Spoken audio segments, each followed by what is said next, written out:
Welcome to an orientation to the Groves Team Performance Model. My name is Laurie Durnell, and I've been using the Team Performance Model with a wide variety of teams, including last year when I was working with the finance leadership team for a global company. They were in a tough place. They had indirect reporting relationships, some to corporate, some to global divisions. That led to vastly different perspectives based on their geographies. They weren't aligned on implementation of finance policies, and there was perceived uneven commitment to the team. Trust had been eroded. They had a strong technical team lead, but he wasn't effectively leading his team. What could you do to time efficiently identify and resolve the issues that hold a team like this back, and invite a focused conversation that inspires commitment to change?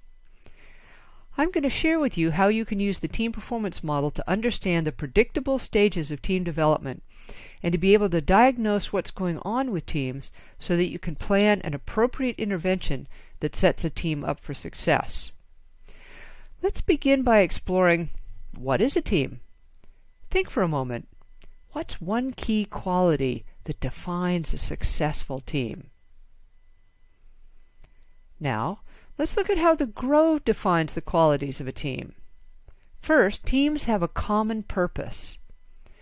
They need each other's abilities and commitment, and teams have goals for which all members are collectively and mutually accountable. Teams are highly interdependent. And all teams face four fundamental challenges, or four flows of activity, that teams need to integrate over time. They need to be aligned around why they exist. The actions in this flow focus on setting purpose and strategy. They need to collaborate. These activities are around knowing who's on the team and what their competencies and values are. They need to be clear about their deliverables and have a shared vision, goals, and tasks of the team clarified.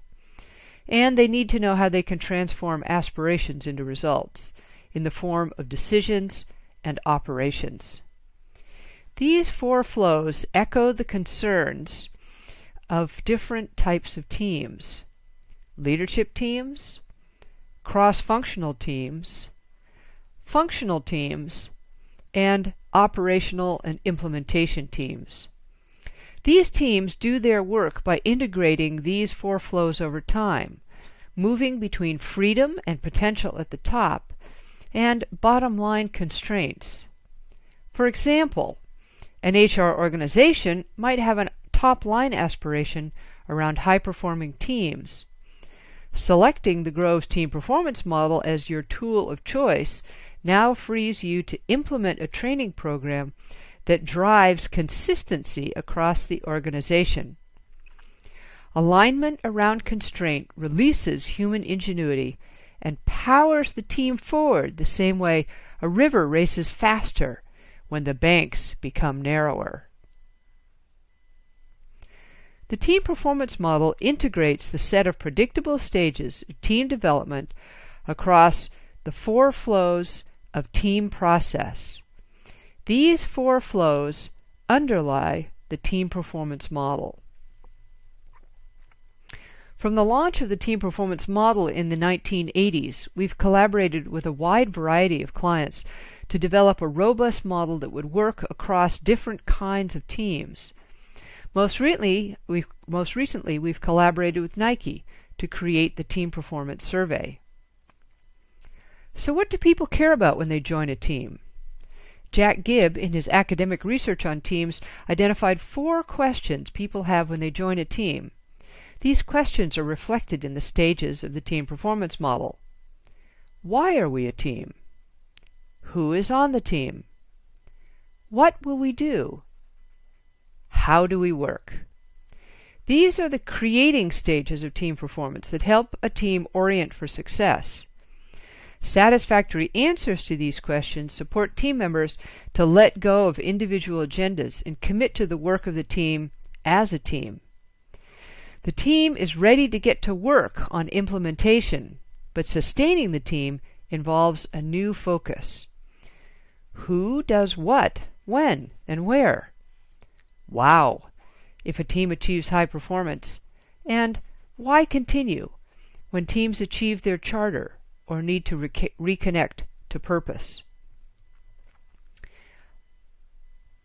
Let's see how this played out on the finance leadership team. They were a work group of really smart financial technical guys, and I wanted to get them hooked into a productive conversation despite their different geographic perspectives.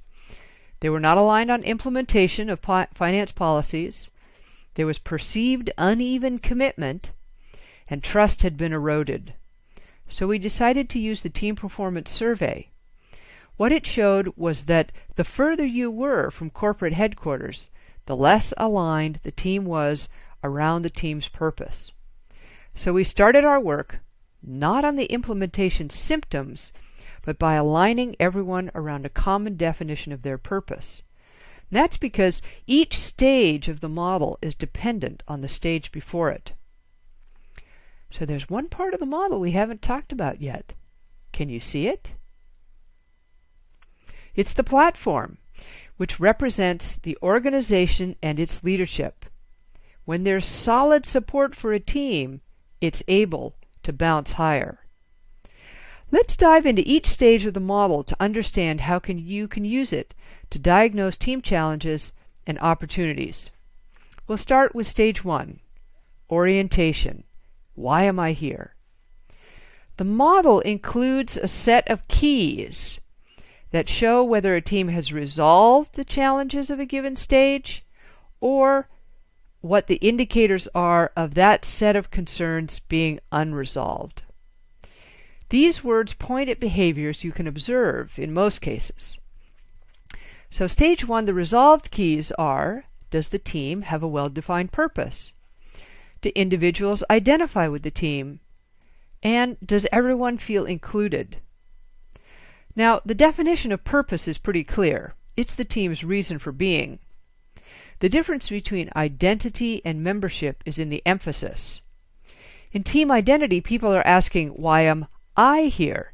It involves believing that I can make a difference on this team. Membership shifts to social dynamics on teams, answering individual concerns about whether they'll be accepted as a full member by the team. The question becomes, why are we here? With that handled well, the team can form a sense of itself as a group. Stage 2 is about trust building. Can you remember what flow trust is in? It's the relationship flow. Do the team members view each other with mutual regard? Are members open and honest?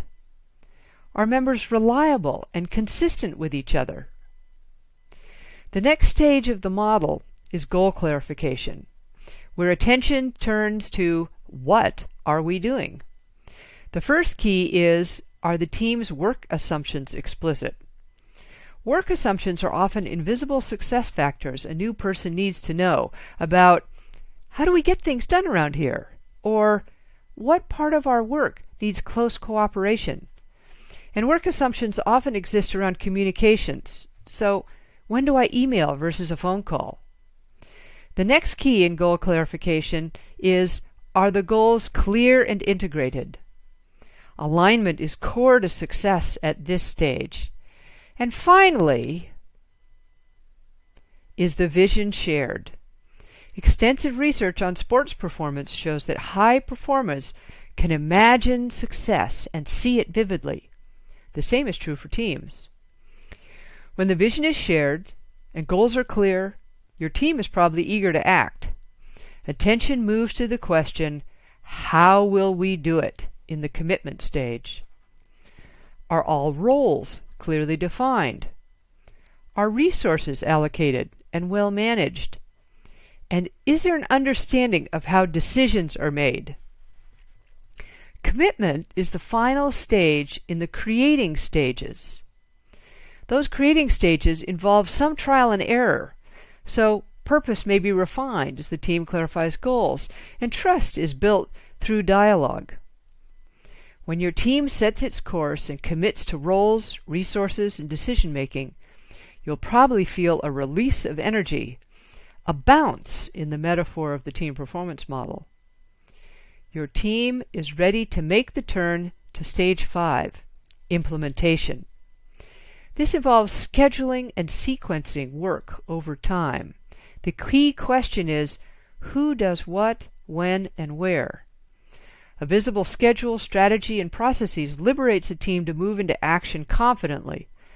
Conflicts and confusion arise when there is commitment but no clear way forward. People need to understand how things are done through clear processes. We see if the actions of the team are in alignment and if deadlines are being met. High performance is a wow state. As a team masters its processes, it begins to experience the ability to change goals as well as achieve them. Do you remember which of the 4 flows high performance is in? It's in the relationship flow again. Teams achieve a flow state when trust is high and people have mastered their roles and everyone responds as if they're part of a whole. The indicators of that happening are spontaneous interaction, resulting in uninhibited and stimulating interactions, synergy, and a team that's surpassing their expectations on results. Eventually, a team reaches stage 7, which is often ignored in companies as people race from one deliverable to the next, so celebration and organizational learning become afterthoughts. Over time, the conditions that initially set your team in motion will change. Why continue? Reminds us that team performance is an ongoing process. Spending time on Renewal puts your team back in touch with meaning and purpose and refreshes everyone's commitment to keep going. Renewal can be a challenge for some implementation teams. In our work with the Houston Airport, we explored how to keep teams energized when every day the work is the same. One key to success was recognition for work well done. Another is the team's approach to change, active and adaptive. And paying attention to the team's energy encourages staying power. If the team's work is completed, Renewal is the time to wrap things up, freeing members to move on to new challenges. In a time of networks, multiple team assignments, cross-boundary teams, and virtual work, the common idea about what a team is and isn't is evolving rapidly. Our hope at the Grove is that the Team Performance Model provides you an operating system to good teaming and helps you and your teams move effectively and with confidence to work more effectively together.